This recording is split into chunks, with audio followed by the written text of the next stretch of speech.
तो भाई राम राम सदीबो। वैसे तो मैं काफ़ी दिनों से ब्रेक पे था।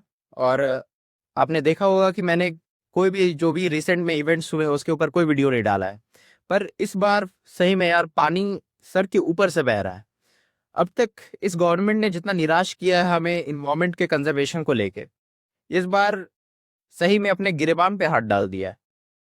तो yes, I am talking about the recent judgement of the supreme court, जिसमें यह कहा गया है कि 100 मीटर से नीचे वाली पहाड़ी को हम अरावली हिल्स मानते ही नहीं है। तो भाई तुम हो कौन मानने वाले?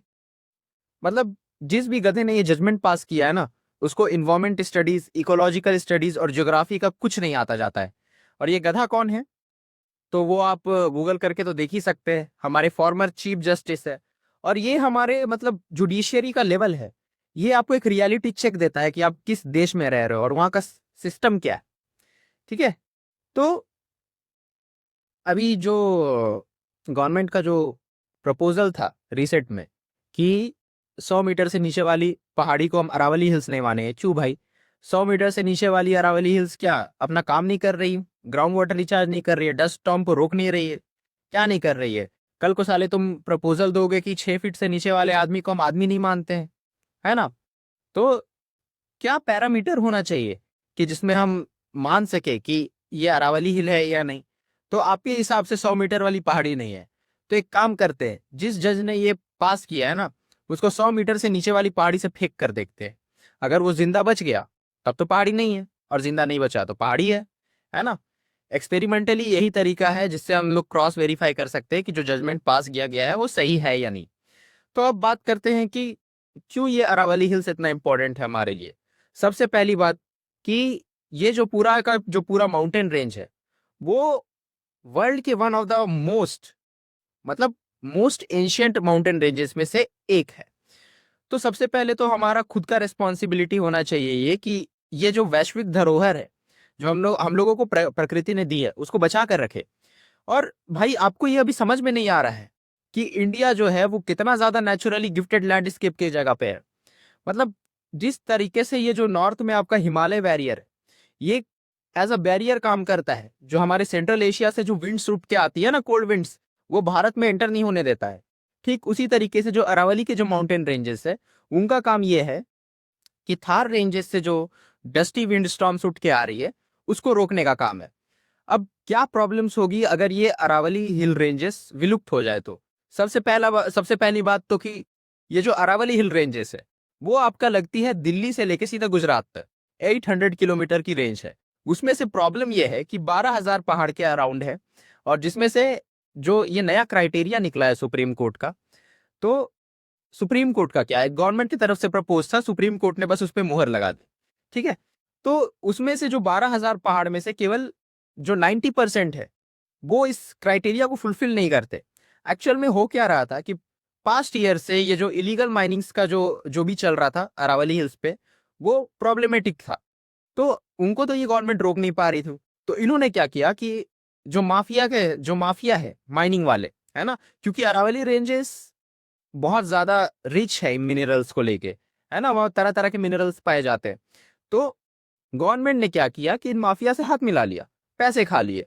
और जाहिर सी बात है कि सुप्रीम कोर्ट ने भी खाए होंगे, क्योंकि इतना घटिया शायद ही अब तक का मतलब इंडिपेंडेंस से लेकर देखे तो अब तक का जो सबसे घटिया फैसला है, उसमें से एक यही रहा है सुप्रीम कोर्ट की तरफ से। तो भाई, तो बेसिकली जो ऑलरेडी जो पहले इलीगल माइनिंग्स चल रही थी इस माउंटेन रेंजेस पे, उसको लीपापोती करके पूरा लीगल बनाने का एक प्रोविजन सेट कर दिया गया है। तो प्रॉब्लम ये होगी कि भाई आप देखेंगे कि मनुष्य की जो लालच की सीमा है उस सीमा होती ही नहीं। आप देखेंगे कि अगले आने वाले 20 सालों में ये जो 90% जो अरावली हिल्स जो इस चीज से मतलब क्राइटेरिया फुलफिल नहीं करते, वो पूरी की पूरी विलुप्त हो जाएगी। और उसके साथ ही विलुप्त हो जाएगी वो पूरा का पूरा जो वाइल्ड लाइफ जो वहां पर बसा हुआ है।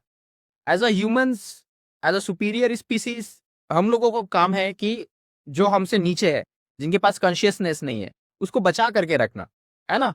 वो स्पाइडरमैन का डायलॉग तो याद होगा, with great power comes great responsibility. खैर वो तो हमने कभी समझा नहीं, है ना? तो कम से कम अपने लिए सोच लो भाई। क्योंकि आप देखेंगे कि अगर ये बैरियर नहीं रहेगा ना, तो आने वाले 20 सालों में ये पूरा का पूरा राजस्थान को लपेट देगा। पूरा का पूरा Rajasthan will turn into a desert. और ऐसा नहीं है कि ये सिर्फ राजस्थान को अफेक्ट कर रहा है, गुजरात, हरियाणा, हिमाचल प्रदेश, उत्तराखंड सबको अफेक्ट करेगा। और सबसे अगर किसी के लिए घातक होगा तो वो दिल्ली वासियों के लिए होगा। क्यों? क्योंकि दिल्ली का जो एयर क्वालिटी इंडेक्स है वो ऑलरेडी बहुत बद से बदतर है, और उसके साथ आप सोचिए इतना सारा जो डस्ट है वो उड़ के दिल्ली में जाएगा, तो एयर क्वालिटी इंडेक्स भाई वहां सांस लेना मुश्किल हो जाएगा। इसके साथ है टेम्परेचर प्रॉब्लम्स, कि अभी का पूरा जो सेंट्रल इंडिया है वो हीट जोन हो जाता है गर्मियों के टाइम पे। अब गर्मियों के टाइम पे गर्मी और बढ़ जाएगी, सर्दियों के टाइम पे और सर्दी हो जाएगी। कहीं ऐसा परिस्थिति ना आ जाए कि लॉकडाउन लगाना पड़ जाए हम लोगों को टेम्परेचर के कारण। तो ये सारी चीजें मतलब पूरा का पूरा जो नॉर्थ इंडिया का क्लाइमेट है वो कोलैप्स करने की कगार पर है। और सबसे ज्यादा प्रॉब्लम की बात यह है कि देशवासियों में जो जागरूकता है वो कहीं नहीं है भाई इस चीज को लेके। मतलब ये चीज जितना गंभीरता से लिया जाना चाहिए वो लिया नहीं जा रहा है इस देश में।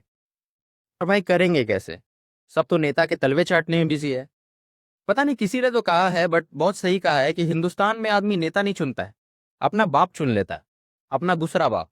और अगर आपको इसमें खराब लग रहा है तो आप ही उन्हीं कैटेगरी में से है। खैर, मतलब एक तबका ऐसा भी है लोगों का जो कहता है कि भाई हमें क्या प्रॉब्लम है इससे, हम तो अपना देखेंगे ना यार, हमारी अपनी जिंदगी सही चल रही है।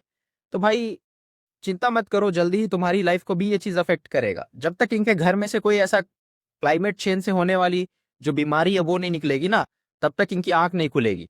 आपका जो क्रेडिबिलिटी, रेस्पॉन्सिबिलिटी और अकाउंटेबिलिटी जो भी इस देश के प्रति है ना, सब का सब जीरो है, शून्य बटा सन्नाटा। तो जब भी मतलब वाटर, मतलब अगर कहीं आक्रोश दिख रहा है तो सिर्फ और सिर्फ राजस्थान में दिख रहा है। बाकी का नॉर्थ इंडिया कहाँ चल गया भाई?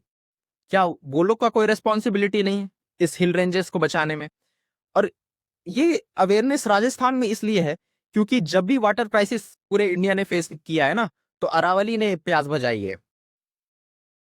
ये वहां पर अवेयरनेस इसलिए है ना क्योंकि जब भी पूरे देश पे वाटर क्राइसिस छाया है ना, तो अरावली ने लोगों की प्यास बुझाई है। तो ऐसा नहीं है कि आप अरावली बचा के अरावली पे एहसान कर रहे हो, नहीं, आप अपने पे एहसान कर रहे हो। ये चीज समझ लो।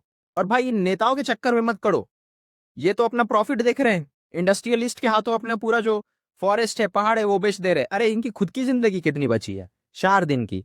आपका पूरा का पूरा भविष्य बर्बाद करके रख देंगे, याद रखना। मीडिया की मैं क्या बात करूं, मीडिया तो खुद सरकार से बिकी हुई है। आप, इतना बड़ा मैसिव प्रोटेस्ट हो रहा है पूरे राजस्थान में, 2500 ट्रैक्टर की रैलीज निकल रही है, जस्ट इमेजिन द नंबर्स। और एक न्यूज चैनल नहीं है जो इसको कवर कर रहा है। ऐसे ही नहीं है कि हम रैंकिंग में इतने पीछे हैं, हालांकि मैं वेस्टर्न रैंकिंग्स को क्रेडिबल नहीं मानता हूं, लेकिन बिलीव मी हमारा न्यूज चैनल उससे ऊपर का स्तर का तो नहीं है भाई। क्योंकि इतने बड़े जो मैसिव प्रोटेस्ट हो रहे हैं, एक न्यूज चैनल ने उसको कवर नहीं किया है। तो लोगों को पता कैसे चलेगा? क्यों? क्योंकि सरकार तो अपना काम करवाना चाहती है। ये रिस्पॉन्सिबिलिटी याद रखिए आज के युवाओं की है, हम लोगों की है, कि हम लोग ये मैसेज सब लोगों में बांटे। ये केवल अकेले राजस्थान के लोगों की रिस्पॉन्सिबिलिटी नहीं है ना भाई। हमें पूरा भरोसा है अपने भाइयों पे कि भाई ये वो लोग हैं जिन्होंने एक पेड़ के कारण अपनी गर्दन कटा दी है। अभी तो बात पूरे पर्वत श्रृंखला की है, लेकिन हम कहाँ रह गए? एज ए नॉर्थ इंडियंस हम लोगों की ये रिस्पॉन्सिबिलिटी है कि हम लोग आवाज उठाए इस चीज पे।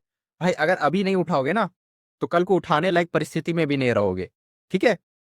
तो बात आई, आप कर क्या सकते हैं? जरूर नहीं कि आप प्रोटेस्ट का हिस्सा आप वहां जाके बने, आप यहाँ पर भी लोगों में जागरूकता फैला सकते हैं। इस वीडियो को शेयर कर दीजिए, है ना, या मैसेज शेयर कर दीजिए। अभी बहुत सारे कंटेंट क्रिएटर्स हैं जो मैं देख रहा हूँ अच्छे खासे लेवल पे अवेयरनेस फैला रहे हैं। तो बस यही चाहिए लोगों से। कहीं ना कहीं इन लोगों में पावर का बोगस इतना ज्यादा है ना कि सोचते हैं कि हम साले यही रहेंगे, कभी उठेंगे नहीं। ठीक है? तो इनको ये एक बार तो इनको नेपाल का जो जेंजी वाला जो ट्रीटमेंट है ना, वो दिखाना जरूरी है। ठीक है? ताकि ये हमारे अगले बार कोई भी, ये देश अब अपने वैश्विक धरोहरों से मजाक नहीं समझता है। ठीक है? तो बस तब तक आपको ये मतलब एक ऐसा माहौल क्रिएट करना पड़ेगा ना कि इनको दिखाना पड़ेगा कि हाँ भाई, अगर हमसे छेड़छाड़ करोगे तो be ready for the consequences, है ना? तो अब आगे मैं ज्यादा बोलना भी नहीं चाहूंगा इस पे, आप खुद समझदार हो। तो अगर मैंने कहीं पर थोड़ा अभद्र भाषा का प्रयोग कर दिया हो तो क्षमा करिए। ये मतलब, बट इन लोगों ने मजबूर कर दिया है भाई। तो ये आपको तब तक करना है जब तक ये फैसला वापस ना आ जाए। धन्यवाद।